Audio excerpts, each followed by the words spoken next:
Labas rytas, kol jūs jungiatės, tai jūs turbūt fone girdite, kaip iš mūsų vienuolyno sodo sklinda giesmės. Tai vyksta TZ pamaldos, kurios jau eina į pabaigą. Ir nes vakar prasidėjo pašaukimų sielovados stovykla, ir kurie pradeda savo kelionę į Latviją, į Agluoną, piligrimystę pėstute ir apsistojo pas mus. Visi susirinko, kartu meldėmės, valgėme, nakvojome, dabar meldžiasi, pusryčiaus ir apie 12 val. Išeis į piligrimystę į Agluoną. Ir tada žolinių vakarą vėl pas mus sugrįž netoli 40 jaunimo ir vėl mes svetingai priimsime.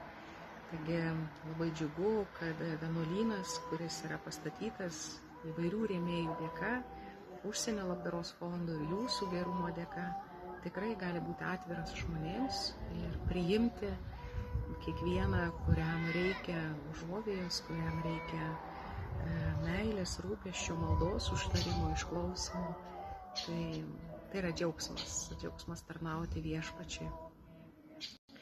O šiandieną mūsų skaitiniai ir Evangelija išties yra labai esminiai.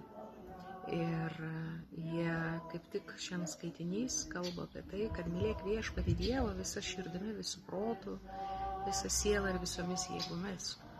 O išties Evangelija toks kontrastas ir atrodo, kaip šie du skaitiniai gali susisieti. Tai Evangelija kalba apie tėvą, kuris prašo Jėzaus išlaisvinti jo sūnų. Ir mokiniams to nepavyko padaryti. Ar ne? Ir Jėzus pasako, kad turėtume tikėjimą kaip garstyčios grūdelį, galėtume kalnus kilnoti. Kas tai yra? Kas tas yra garstyčios grūdelis?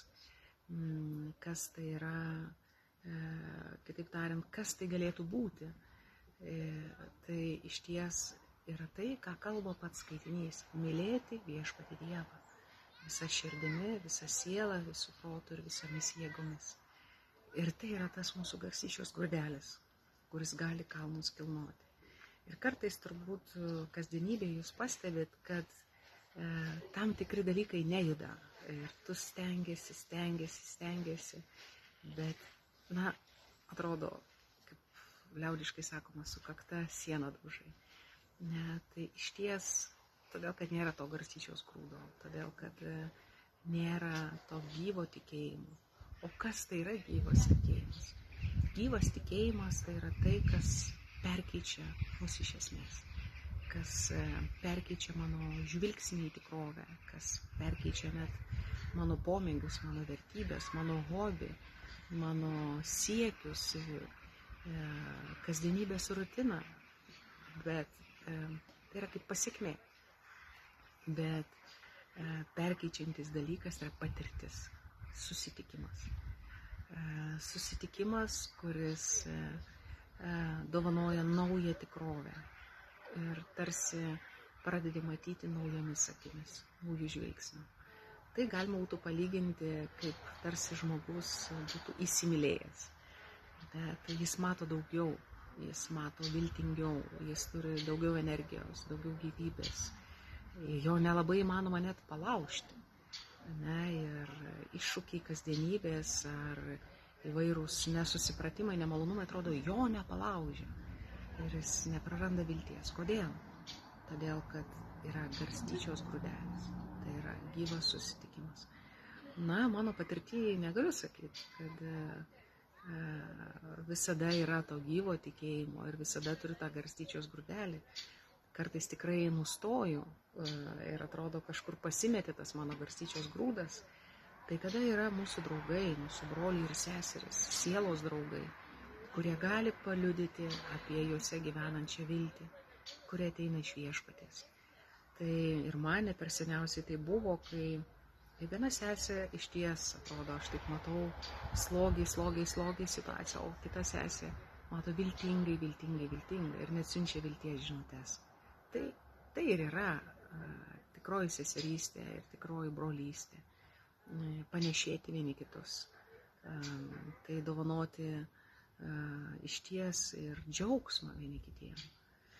Tai mes galim piktintis ir nusivilti, kad mūsų brolis ar sesė neturi džiaugsmo arba vilties, arba mes galime paliudyti. Jeigu mes tą turim garstyčios grūdą, mes galim jį paliudyti. Tai brangieji, tikrai šį nuostabų šeštadienio rytą, kuris tikrai yra palaimingas ir jau artėja žolinė.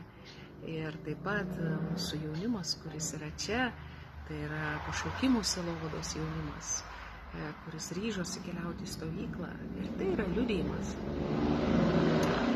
Garstyčios grūdo liudijimas. Kad Viešpats yra gyvasis Dievas. Pašaukimų sielovados komanda liudija, kad įmanoma gyventi jaunam žmogui, trokštant būti su Dievu. Ir kaip labiau išpildyti šį pašaukimą.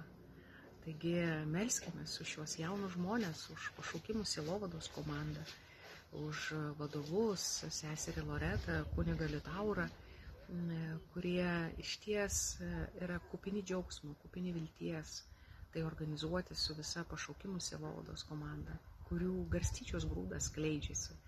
Ir jau jo pavėsyje, to medžio pavėsyje gali glausti žmonės. Tai šie jauni žmonės, kurie užsirašė ir kurie leidžiasi į kelionę, tirti save, tirti savo pašaukimą ir kur Viešpats juos kviečia. Tai ir meldžiamės už jūs, kad Viešpats jūs laimintų ir kad tas garstyčios grūdas įmisė skleistusi ir jo pavėsyje galėtų daugelis rasti užuovėją, paguodą ir liudijimą. Tai Viešpatie Dieve, palaimink kiekvieną, kuris ieško savo kelio. Viešpatie, liek savo šventąją dvasią. Ir kad kiekvienas atradęs savo kelią drąsiai galėtų žengti. Meldžiu Viešpatie, kad tavo malonėje skleistusi šis garstyčios grūdas. Ir kad jis duotų vaisių, Viešpatie, tavo garbį ir šlovį ten, kur tu kiekvieną siunti. Meldžiu drąsos ir tavo palaiminimą per Kristų mūsų Viešpatį. Amen. Na va, ir mūsų svečiai pradeda pusryčius ir aš kartu keliausiu su jais. Tai visiems palaiminto šeštadienio ryto. Sudie. Skanios kavos.